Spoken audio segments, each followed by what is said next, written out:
Hello everyone, welcome back to my channel PS world official 2M। तो friends, I hope आप सभी अच्छे होंगे और मैं भी अच्छी हूँ। और ये देख सकते हैं आप लोग, सुहावना मौसम सुबह का, यानी कि गुड मॉर्निंग। तो बस यही थी, मैं आई थी थोड़ा छत में वॉक करने, और तो मैंने सोचा क्यों ना आप लोगों को एक खुद गुड न्यूज़ दे दी जाए। या आप लोग जानते हैं, आप यदि जिसने भी कस्तूरबा गांधी बालिका विद्यालय में फॉर्म भरा हो या फॉर्म भरने वाले हैं, तो आपको जानकारी के लिए बता दूं कि फिर से वैकेंसी आई हुई है और ये कौन से ज़िले से हैं, और साथ ही साथ और अभी टाइम है, यदि आप फॉर्म भरना चाहते हैं तो भर सकते हैं। और ये कस्तूरबा गांधी बालिका विद्यालय में आपका, हाँ, शिक्षिका का आप, और साथ ही साथ आपके सब्जेक्ट वाइज अब आप लोगों का काम है कि बताना शिक्षिका के पद, और साथ ही साथ चपरासी रसोइया के भी पद हैं। और यदि आप भरना चाहते हैं तो भर सकते हैं। जैसे आप जानते हैं, गवर्नमेंट जॉब तो अभी आ नहीं रही है, तो कुछ समय के लिए सेटल हो सकते हैं, बशर्ते जब गवर्नमेंट जॉब वैकेंसी आ जाए तो आप अपनी तैयारी कर सकते हैं। और साथ ही साथ अब इसमें भी कुछ समय के लिए आप चिपक जाएंगे, एक तरह से कहा जाए तो चलता रहेगा। और जैसे आप लोग जानते हैं, बेरोजगारी का दौर है, कंपटीशन भी बहुत अधिक है, तो चीज़ें हो सकती हैं। लेकिन इसमें भी कंपटीशन है, मेरिट बेस पर सिलेक्शन होना है, आपका टेट क्वालिफाई होना चाहिए, और आपका, हाँ, टेट क्वालिफाई होना चाहिए। और इसमें भी सिर्फ और सिर्फ महिलाएं ही अप्लाई करेंगी, पुरुष अप्लाई नहीं करेंगे, तो कंपटीशन भी कम है। वैकेंसी है, सबको जानकारी भी नहीं हो पाती है, सिर्फ महिलाएं अप्लाई कर सकती हैं, कंपटीशन भी कम है, बेस पर सिलेक्शन होना है, ये खास तौर से। चलिए स्क्रीन पर देखते हैं, पहुंचते हैं क्या कैसी प्रोसेस है। फाइनली मैं स्क्रीन पर आ गई हूँ, और आप देख सकते हैं कार्यालय जिला बेसिक शिक्षा अधिकारी मेरठ।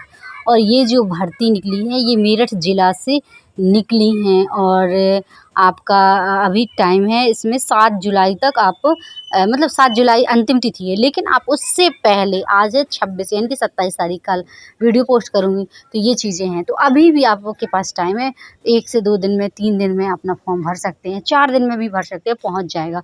लेकिन इससे ज़्यादा लेट होगी तो नहीं हो पाएगा। तो ये अंतिम तिथि है आपका 9/7/2025। गलत भूल गई, तिथि कब है? 9/7/2025। तो काफ़ी टाइम है, आप भर सकते हैं। और ये कंप्यूटर शिक्षिका वगैरह, सबसे पहले कंप्यूटर शिक्षिका, ये है अंशकालिक, और एक पद है, पदों की संख्या अनुसूचित जाति का पद है, 12,181 सैलरी। इसमें हिंदी शिक्षिका पूर्णकालिक, और एक पद है, पदों की संख्या कितनी है? एक है, अनारक्षित, अनुसूचित जाति और ओबीसी, हाँ यही है। तो बस यही है। तो ये इसके लिए, हिंदी के लिए है एक पद अनारक्षित का, और पदों की संख्या सिर्फ और सिर्फ एक है। 24,200 सैलरी रहेगी। और सब्जेक्ट का तो आप जानते हैं, संस्कृत से आपको स्नातक में आपका संस्कृत होना चाहिए, और आपका मान्यता प्राप्त बीएड होना चाहिए, उच्च प्राथमिक स्तर की टीटी होना चाहिए, और एलटी से प्रशिक्षण, मतलब आपका एलटी से प्रशिक्षण संबंधित कुछ सम्मिलित होना चाहिए। और अब आता है अंग्रेजी का, 24,200 सैलरी रहेगी। जैसे कि आपको मैं बता दूं, पूर्णकालिक शिक्षिका का रहेगा तो आपका 24,200 सैलरी ही रहेगी, थोड़ा बहुत कट फिट सकती है। और आपका संविदा पे है, इसमें आपका ये तो है नहीं कि आपकी इस गवर्नमेंट जॉब है दी जा रही है, तो ऐसा कुछ नहीं है। इसका आपको कहीं ना कहीं आगे चल के लाभ मिल सकता है। ये चीज़ें हैं, आप लोग तो जान ही रहे हैं कि अभी वैकेंसी भी उस तरीके की नहीं आ रही हैं। और देखिए, अब नेक्स्ट देख लेते हैं 24,000 का। अब अंग्रेजी शिक्षिका पूर्णकालिक, इसमें भी एक पद है, और इसमें अनुसूचित जाति का एक पद है। और इसमें भी अंग्रेजी से आपका एमए होना चाहिए, और साथ ही साथ बीएड होना चाहिए, और सॉरी एमए नहीं, सॉरी बीए होना चाहिए, और साथ ही साथ आपका बीएड होना चाहिए। और आपका सामाजिक का भी है, इसमें भी आपका सामाजिक के साथ भूगोल, इतिहास, नागरिक शास्त्र, किसी एक विषय से प्रशिक्षित स्नातक, और आपका बीएड, उच्च प्राथमिक स्तर की टीटी, एलटी की समकक्ष, उसके समकक्ष एलटी प्रशिक्षण सम्मिलित। और विज्ञान शिक्षिका का भी है, तो इसमें भी पूर्णकालिक, इसमें सिर्फ महिलाएं अप्लाई करेंगी, पुरुष अप्लाई नहीं कर सकते हैं। और ये है। और विज्ञान का भी आपका यही है कि आपका बीएड होना चाहिए, और आपका ये है जूलॉजी बॉटनी सब्जेक्ट आपने पढ़े हों, और आपका बीएड हो, एलटी की समकक्ष का आपके पास अहार्ता हो, या आपका टीटी क्वालिफाई होना चाहिए उच्च स्तर की, यानी कि 6 to 8।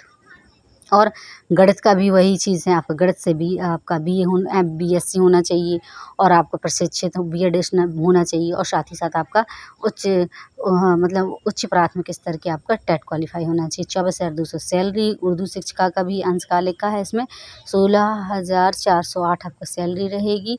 बस गणित, विज्ञान, सामाजिक विज्ञान, अंग्रेजी, हिंदी, यही सब्जेक्ट हैं, कंप्यूटर। और मुझे लगता है कि अब कुछ ही सब्जेक्ट रहेंगे। अब सिर्फ ये है चपरासी रसोइया का, तो कुछ ही पदों पर एक तरह से वैकेंसी है सब्जेक्ट वाइज।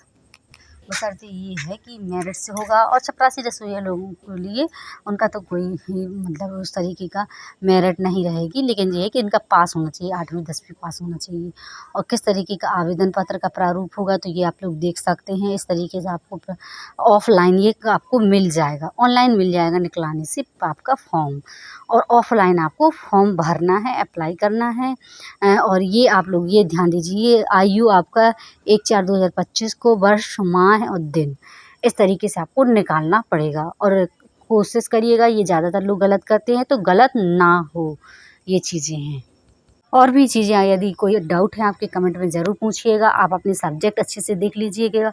और पद की बात रहती है तो बहुत ज़्यादा पद नहीं है, बहुत कम पद। और ये है पूरी प्रोसेस। अब इसके जो रूल्स रेगुलेशन है, फॉर्म भर रहे हो तो आपको पूरी जानकारी A to Z क्या क्या लगना है और क्या क्या हमें डॉक्यूमेंट सबमिट करना है और कैसे फॉर्म भरना है, सारी चीज़ें आपको A to Z आना चाहिए, नहीं तो फिर आपका व्यर्थ हो जाएगा। और साथ ही साथ समय सीमा भी आपको ध्यान में रखना चाहिए कि कब से कब तक फॉर्म।